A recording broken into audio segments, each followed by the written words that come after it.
Every story has a turning point, a moment when everything changes. The turning point. I've always loved our anniversaries.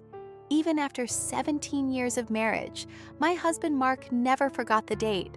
He always did something: flowers, a nice dinner, a thoughtful card. Never extravagant, but always sweet. So when I came home that Tuesday afternoon, I wasn't surprised to see a little box on the kitchen table with a sticky note. Happy anniversary, I love you. Back by 8? M. I smiled, unwrapped it, and found a silver necklace with a tiny charm shaped like a heart. It wasn't quite my style, a bit too dainty, but it was still thoughtful. I sent him a quick thank you text and went about making tea. That's when I noticed the second box. It was sitting by the front door, neatly wrapped, no label, no note, nothing. I thought maybe a neighbor had dropped off something, or it was a delayed delivery. But when I opened it, the air shifted. Inside was a velvet jewelry box, not new, with a bracelet. Gold, heavy, expensive looking. Next to it, an envelope. I opened it. There was no name, no greeting. Just a single line written in a loopy feminine script. He can't keep both of us. One has to go. My stomach dropped. I looked again. Tucked under the bracelet was a small photograph. A photo of Mark, younger, maybe 5 or 6 years ago. He was smiling. His arm was wrapped around a blonde woman I didn't recognize. They looked happy. The background was unfamiliar. A beach, maybe? It didn't matter. What mattered was the intimacy. This wasn't a coworker. This wasn't a joke. I just stared at the photo, willing it to change. But it didn't. When Mark got home later that night, he kissed me on the cheek like nothing had happened. I didn't say anything right away.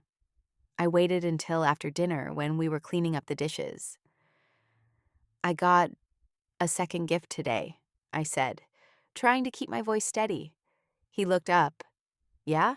I showed him the photo. He paused, then gave a short laugh. Wow, that's old. Where'd you find that? It was delivered here, along with a note. I handed it to him. He read it, blinked, then shrugged. Someone's messing with you. Probably one of those dumb anniversary pranks. Maybe a spam package or something. You know how weird things get around this time of year? I didn't answer. Because while he was speaking, casually, like it meant nothing, I was watching his eyes. And for the first time in 17 years, I wasn't sure I recognized the man standing in my kitchen. The next morning, I told myself to let it go. Maybe it was a prank. Maybe someone from Mark's office thought it would be funny. Or maybe the package was meant for someone else entirely. The handwriting on the note didn't say my name. The box didn't have an address. It could have been anything but that picture. It haunted me. Mark had laughed it off, but I couldn't stop thinking about the look on his face, the slight delay before he spoke, the way his eyes darted, just for a second, to the side. It wasn't nothing. It was practiced. I opened his drawer the next day while he was in the shower. I never snooped before. I didn't have a reason to. But this time, I needed to know. Nothing unusual. Socks, receipts, his wallet. Then I noticed a second phone charger, tucked behind a stack of papers. Not the one for his usual phone, a different type entirely. And no extra phone in sight. We had always shared everything. Passwords, bank accounts, phones. That's how we were. Or, at least, how I thought we were. That day at work, I kept replaying the photo in my head. The bracelet. The handwriting. He can't keep both of us. One has to go. What did that even mean? At lunch, I called my best friend Jenny. I needed someone to tell me I was overreacting. She laughed when I told her. Wait. You got an anonymous gift and some shady love note? Claire, come on, that's straight out of a soap opera. I know, I said quietly. But it doesn't feel like a joke. There was a photo. There was silence on the other end. You showed it to him? Yeah, He brushed it off like it was nothing, said it must be a prank. And you believed him? I hesitated. I want to. That night, as I folded laundry, I found something strange in Mark's shirt pocket. A receipt from a boutique I'd never heard of. Not in our area. It was dated just 4 days ago. The item? A silk robe, size small. I held it like it might bite me. I wear a medium. And I don't shop at that store. I'd never even heard of it. Mark was already asleep when I crawled into bed. I lay there in the dark, staring at the ceiling, hearing my own pulse. Maybe Jenny was right. Maybe I was being dramatic. Maybe it was all just one weird, ugly coincidence. But deep down, something in me shifted. Because even if there was no affair, even if there was no other woman, there were things he wasn't telling me. And I wasn't sure which was worse, the lie itself, or the fact that he was so good at hiding it. By Friday, I couldn't take it anymore. I kept replaying the receipt in my head, the boutique name, the time, the transaction ID. I had folded the shirt carefully, slid the receipt back into the pocket like nothing happened. I wasn't ready to confront Mark again. Not yet. Instead, I decided to visit the boutique. It was in the next town over. Not far, but definitely out of the way. We never shopped there. Never even drove through that area unless we were headed to the lake. The store was small and high-end, the kind of place where the prices weren't on display and the saleswomen wore blazers. I almost turned around and left, but then I saw it. Right there in the glass case near the register. The same bracelet, thick gold links, oval charm, identical. My stomach flipped. A woman behind the counter looked up and smiled. "Looking for something special?" I pointed to the bracelet. "Do you sell a lot of these?" She nodded. "It's one of our best sellers. Most of them are custom orders." "Custom?" I said, trying to sound casual. We personalize the charms. Usually initials or dates. Did you want one made?"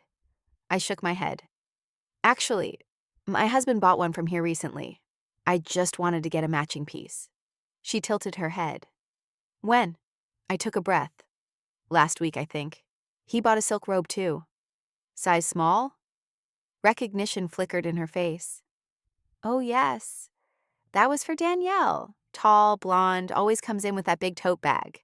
Her husband buys her things here all the time." "Her husband?" I swallowed. "Right, do you know his name?" I think she said Marcus?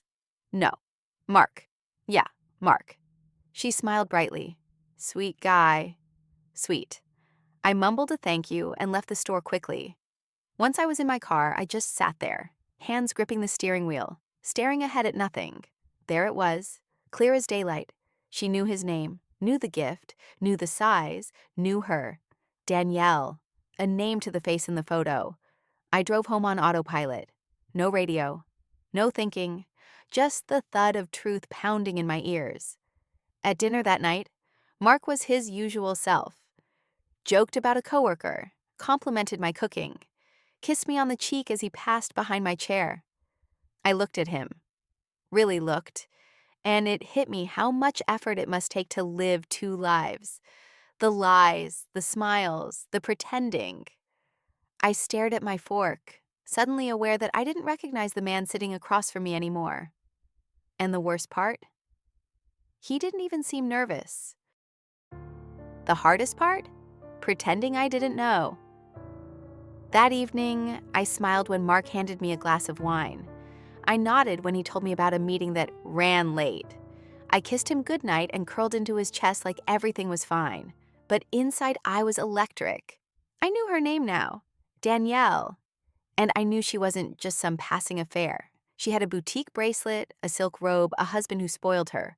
Only, he wasn't hers. He was mine.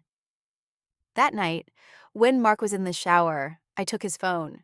My hands trembled, but I kept going. He had a passcode. He never had a passcode. I put the phone back. Later, after he fell asleep, I opened my laptop and pulled up our phone records. We shared a plan, though I doubted he remembered that detail. I scrolled through the list, hundreds of messages, a dozen numbers I didn't recognize. One number popped up again and again. Texts every morning, every night, and always at lunch. I copied it down. Then I searched for her on social media. It wasn't hard. Danielle Marcus, blonde, tall, always smiling in pictures that felt too perfect. The kind of woman who posts couple selfies with inspirational captions like, "He makes me feel safe." I clicked on a recent photo. Her standing on a pier, wind in her hair, holding hands with someone. But his face was out of frame. I zoomed in. Same watch, same wedding ring. Mark. The caption read, "Our weekend escape. Just us. No secrets." The date? Our anniversary. I closed the laptop. There was a buzzing in my ears I couldn't shut off.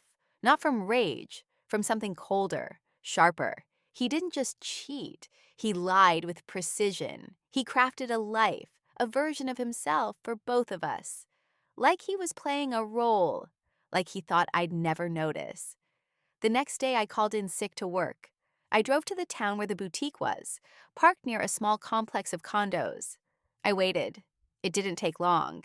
At 11:47 a.m., I saw him, Mark, stepping out of a gray SUV with a paper bag in one hand and coffee in the other. He walked up to a door, knocked twice, and was let in. By her. She kissed him. Not a quick peck. A slow, familiar kiss. And then they closed the door. I didn't cry. I didn't scream. I just sat there, car running, eyes fixed on the building. I stayed for 20 minutes, long enough to be sure. And when I finally pulled away, I wasn't thinking about divorce or revenge. I was thinking about the note that came with that bracelet. One has to go. And for the first time, I wasn't sure which one of us she meant. I didn't follow him inside. I didn't need to. Seeing it was enough. I had all the confirmation I needed, and more than he thought I could ever find. When I got home, I cooked dinner. Not because I wanted to, but because I needed to feel normal for just a few hours. To play the part one last time. It was like living in slow motion, waiting for the moment the script would shatter. Mark came home late. He apologized with that easy smile he always used, the one I used to love. He said traffic was bad, that work had been a mess, that his phone died, all the usual lines. And then he kissed me on the forehead like I was a child. We sat down at the table. I poured him wine. He took a sip and smiled. "You've been quiet today. Everything okay?" I looked up. "I went shopping." He nodded. "Oh yeah?" "In Ridgewood." His smile faltered for half a second, barely visible, but I caught it. "That's kind of far." "I needed something special." I said it calmly, casually. He shifted in his seat. "Did you get anything?" "Oh, I did," I said. "I got confirmation." He blinked. "What?" I reached into my bag and slid the printed phone records across the table. I thought I was going crazy, but I'm not. Mark stared at the paper.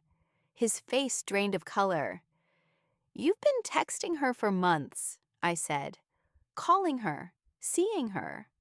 On our anniversary, Mark. When I thought you were working late, you were kissing her on a dock and buying her robes." He sat back. "Claire, listen." "No." I cut him off. "You listen." I wasn't yelling. I wasn't crying. I was done with that part. "I saw you." I saw her. I saw you walk into her condo like it was your home. I saw you kiss her like I didn't exist. He opened his mouth. Nothing came out. Then finally, "It's not what you think." I let out a laugh, cold, hollow. "It never is, right?" He ran a hand through his hair. She's not well, Claire. She's unstable. I've been trying to help her. She shows up places, sends things. I didn't want to upset you." "Upset me?" I asked. "You married her, didn't you?" Silence. He didn't say yes, but he didn't say no. And that silence was louder than anything else in the room. I stood up, pushed my chair back slowly. You don't have to explain. You made your choice. He looked up, panicked.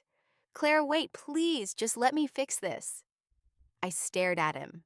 This man I once trusted with everything. The father of my children. The person I built my life around.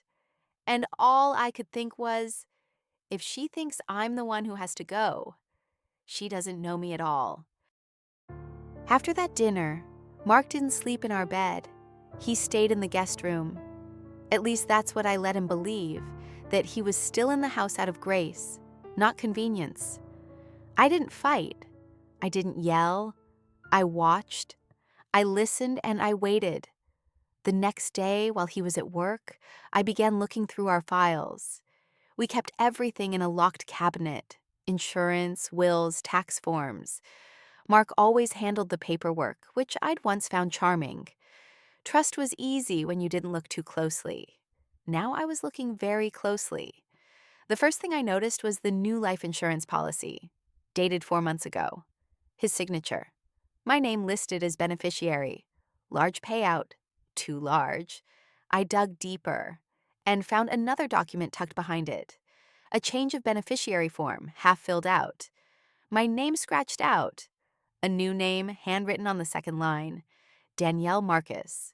It wasn't filed, but it was there. Then I found something worse. A warranty deed for our house. Notarized, with my signature. Only, I never signed it. The signature looked like mine. The swirl of the C. The tail on the E. But I knew my own handwriting. This was a copy. A trace. Mark had forged my name. I stared at the page, heart pounding, wondering just how deep this went. That evening, I met with someone. A friend of my cousin. Private investigator, semi-retired. His name was Robert, and he had the calm voice of someone who'd seen it all. I laid out what I had: the gifts, the photos, the forged documents, the insurance policy, the possibility of a secret marriage. Robert listened without interruption. When I finished, he leaned forward.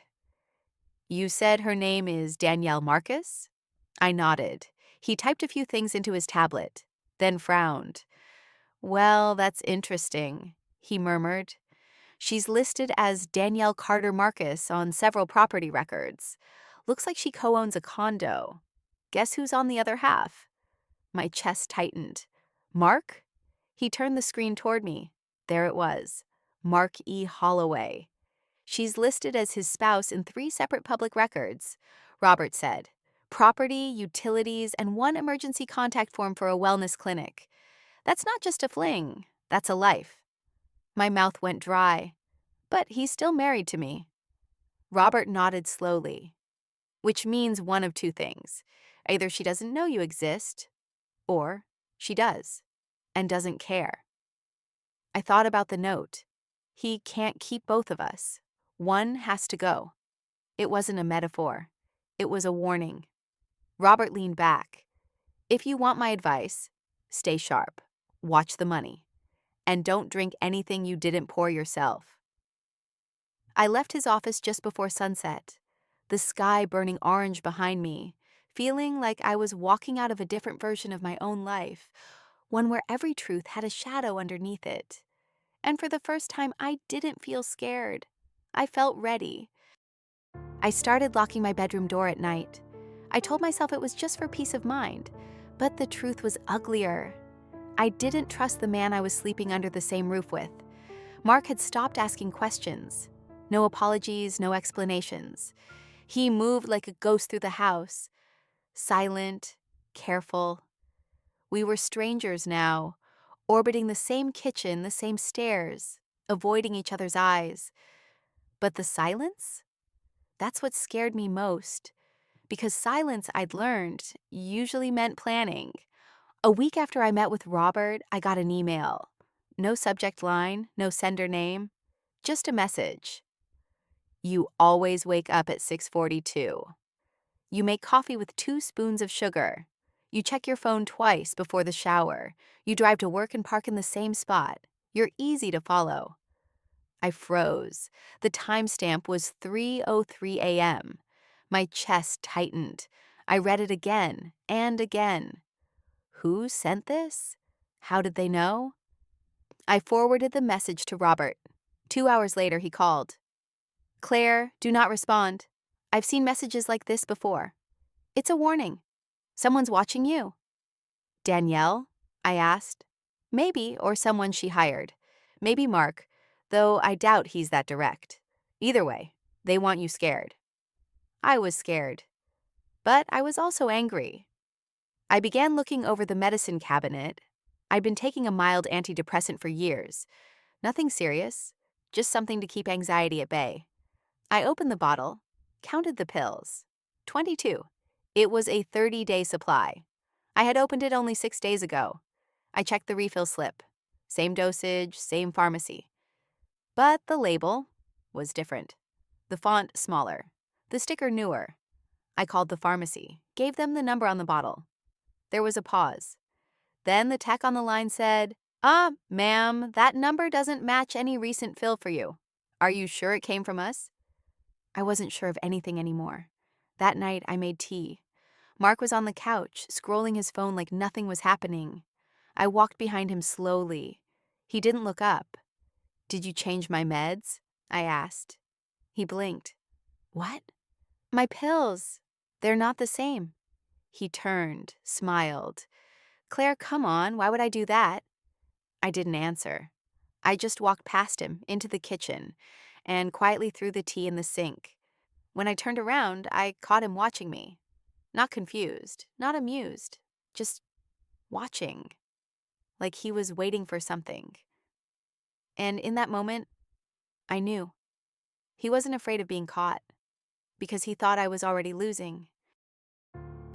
I didn't sleep that night. I lay awake in the dark, turning everything over in my mind. The forged documents, the surveillance, the email, the medication, and the note. He can't keep both of us. One has to go. I wasn't going anywhere. By morning, I had a plan. I met Robert again in his office. He handed me a folder, thick, heavy, full of everything he'd found. Marriage records, bank transfers, Danielle's condo documents, the insurance policy listing her as the next beneficiary, dated 2 days after our anniversary. Are you ready to use this? He asked. I nodded. I need a witness. We met Mark at his office, neutral ground. I walked in calmly, folder in hand. Danielle was there too. I wasn't surprised. She was sitting beside his desk like she belonged there, like a wife. She didn't even flinch when she saw me. Mark stood up, but I motioned for him to sit. Robert pulled out a small recorder, pressed the red button, and set it on the desk. Claire, Mark started. No, I said. This time you listen. I slid the folder across the table. Insurance fraud, forged signature, attempted reassignment of property without consent, and bigamy, which, by the way, is still illegal in this state. Mark's face went pale. Danielle leaned forward. You think anyone's going to believe you? Robert smiled. We don't need them to believe. We just need the courts to see. I stood. You wanted me gone? Congratulations. I'm leaving. I looked right at Danielle. But not before I take everything with me. I handed her an envelope. Your condo? Mark used my retirement fund to pay for it. Your bracelet? Bought with a joint account. The credit card you're using? In my name. That means you've been living off me for months. She went quiet. I turned to Mark. I'll be filing for divorce today. I've frozen the accounts. The police will be in touch. And if you even think about contacting me again, I'll make sure both your faces are on the front page of every local paper. Danielle's voice shook. You can't do this. I smiled. I already did. Then I walked out. No tears, no last look, just silence and the click of my heels down the hallway. Back at home, I packed a small bag. Just enough. As I left, I dropped the anniversary bracelet, her bracelet, into the trash. And for the first time in months, maybe years, I felt like I could breathe again. Because I hadn't lost, I had survived, and I made damn sure they'd never forget it. If this story moved you, there's more to come. Subscribe and don't miss the next turning point.